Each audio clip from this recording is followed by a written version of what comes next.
In 1139, Saint Malachy, Irish Archbishop, had a vision during pilgrimage to Rome. He saw all future popes until the end of times, totaling 112.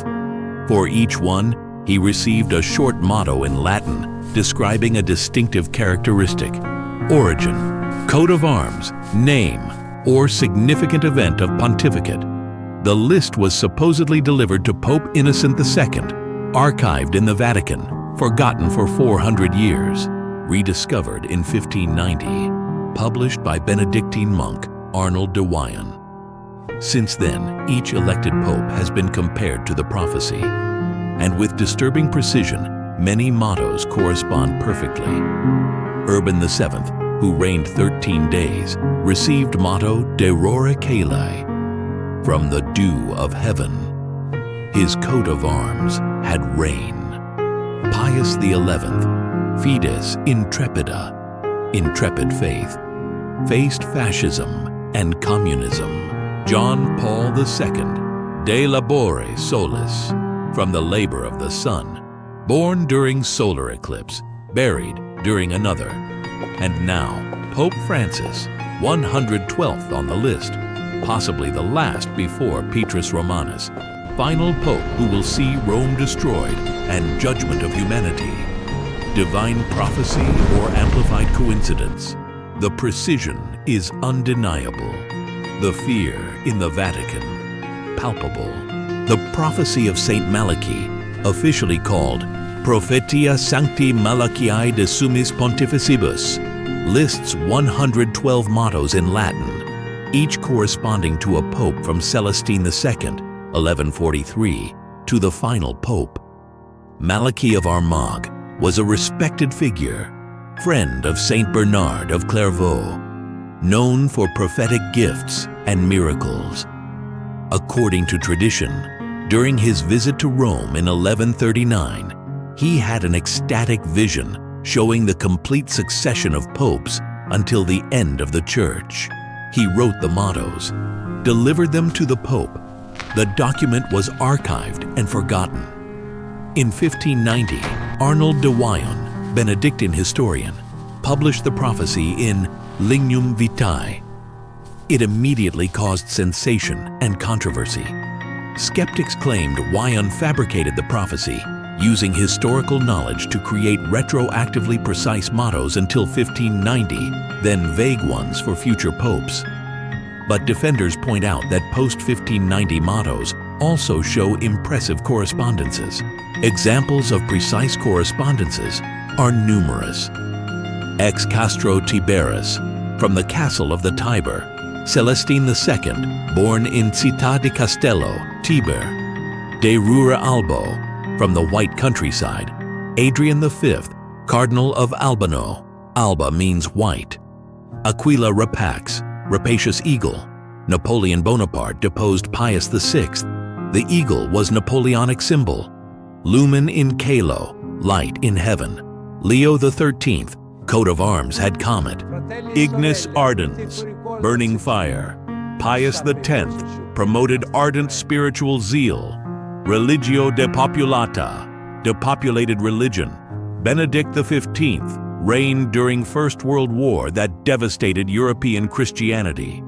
Pastor Angelicus, angelic shepherd. Pius XII, known for piety and mystical visions. De Medietate Lunae, from the half of the moon. John Paul I reigned one lunar month, from waxing to waning moon. John Paul II received motto De Labore Solis, from the labor eclipse of the sun. He was born on May 18, 1920, day of partial solar eclipse.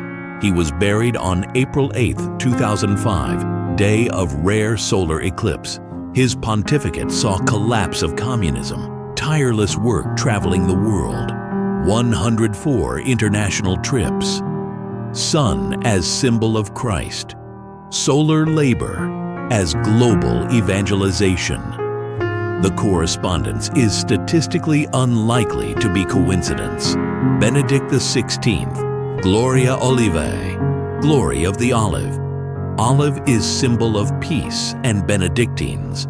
Benedict chose the name in honor of Saint Benedict, founder of Benedictines, whose order uses olive branch in symbolism. He resigned, first pope to do so in 600 years, seeking contemplative peace. Pope Francis is 112th on the list. Motto, De Gloria Olivae, was already used for Benedict XVI, according to some interpretations, creating confusion. But official count places Francis as last before Petrus Romanus. The prophecy ends with longer and ominous text. In persecutione extrema SRE sedebit Petrus Romanus, qui pascet oves in multis tribulationibus, quibus transactis civitas, septicolis diruetur, et judex tremendus judicabit populum suum. Finis. Translation. In the final persecution of the Holy Roman Church will reign Peter the Roman, who will feed his sheep amid many tribulations, after which the city of 7 hills will be destroyed, and the terrible judge will judge his people. The end. Petrus Romanus, Peter the Roman, last pope. Rome, city of 7 hills, destroyed. Final judgment, apocalypse. This terrifies because it suggests we are living under penultimate or last pope before the end. Francis, Argentine Jesuit, chose the name Francis in honor of Saint Francis of Assisi, not Peter. But he is Bishop of Rome, successor of Peter. Technically, every pope is Peter the Roman. The prophecy can be literal or symbolic. If Francis is 112th, then next pope would be Petrus Romanus, the last. If Francis is himself Petrus Romanus under symbolic interpretation, then the end is imminent during his pontificate. The Vatican officially does not comment on the prophecy, but tension is palpable. Skeptics have strong arguments. The prophecy only appeared in 1590, 450 years after Malachy's supposed vision. No earlier document mentions it. This suggests fabrication by Wyan or unknown source. Pre-1590 mottos are precise because they were written with historical knowledge. Post-1590 mottos are vague enough to be retroactively applied to any pope with interpretive creativity. Fides intrepida can describe any pope who faced opposition. De labor solis can be forced to fit John Paul II through eclipses, but eclipses are common astronomical events. Correspondences are product of confirmation bias. We look for connections, ignore failures. But defenders counter-argue. Even vague mottos show statistically improbable correspondences. Probability of 112 random mottos corresponding, even vaguely, to 112 popes in correct sequence is astronomically low. Furthermore, some mottos are too specific to be coincidence. De medietate lunae, for a pope who reigned exactly 1 lunar month, is too precise. De labore solis, with 2 solar eclipses marking birth and death, is extraordinary. If the prophecy was fabricated in 1590, how did Wyan predict future popes with such precision? He could not know John Paul II would be born and die during solar eclipses, unless the prophecy is genuine. There is also the question of why the Vatican never officially denied it. If it is obvious fraud, why not declare publicly? Silence suggests discomfort. Perhaps because many within the Church believe the prophecy has supernatural origin, even if not from Malachy. Perhaps it is authentic prophecy from unknown source, attributed to Malachy later to give credibility. Or perhaps the Vatican prefers not to give attention, avoiding fueling apocalyptic speculation. But silence creates vacuum filled by conspiracy theories and eschatological fear.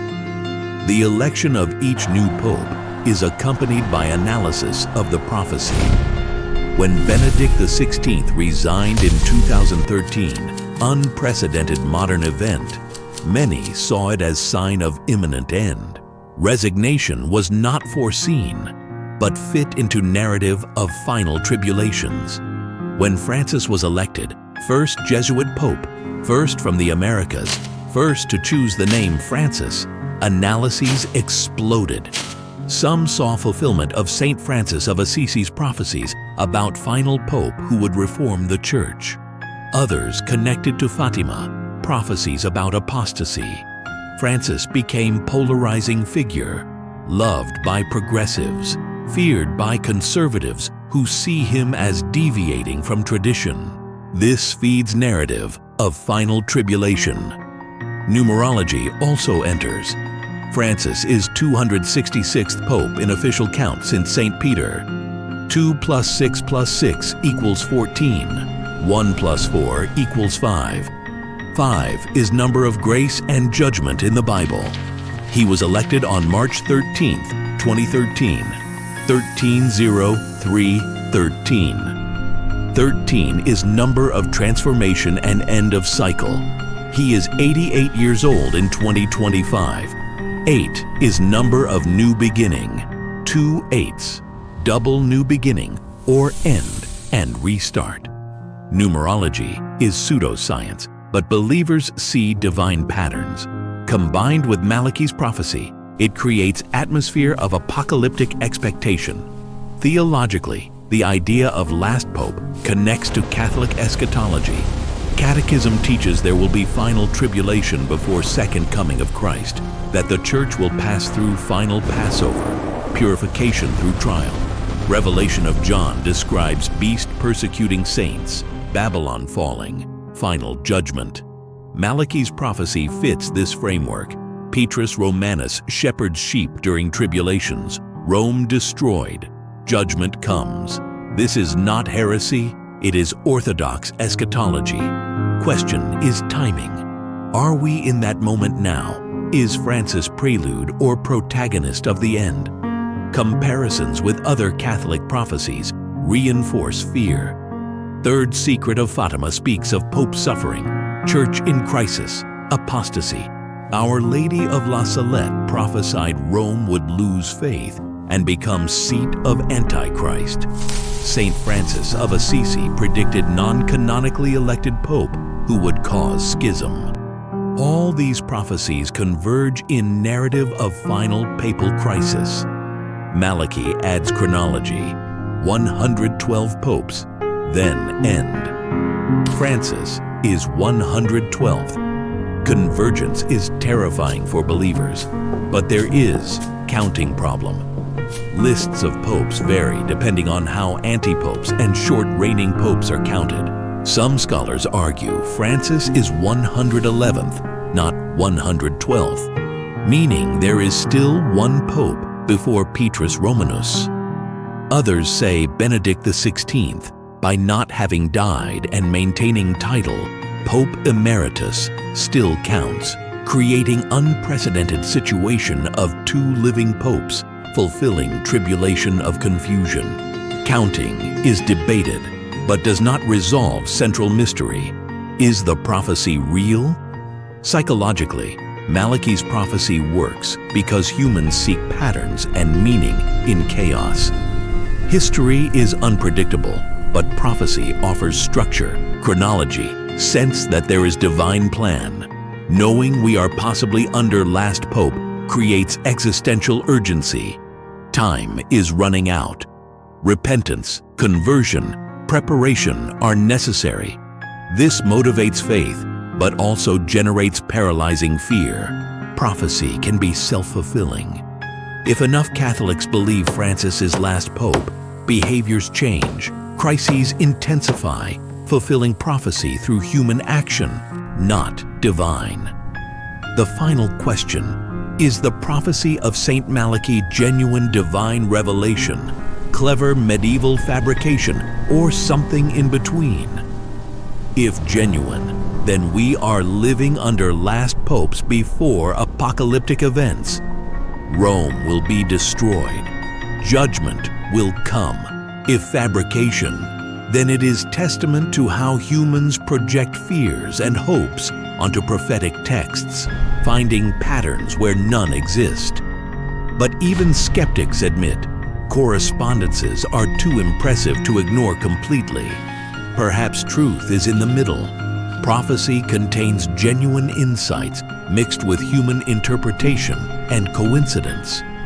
Or perhaps, like all prophecies, it will only be fully understood when fulfilled. And if Francis is really last or penultimate pope, we will know soon. The prophetic clock is running, and the Vatican watches in tense silence.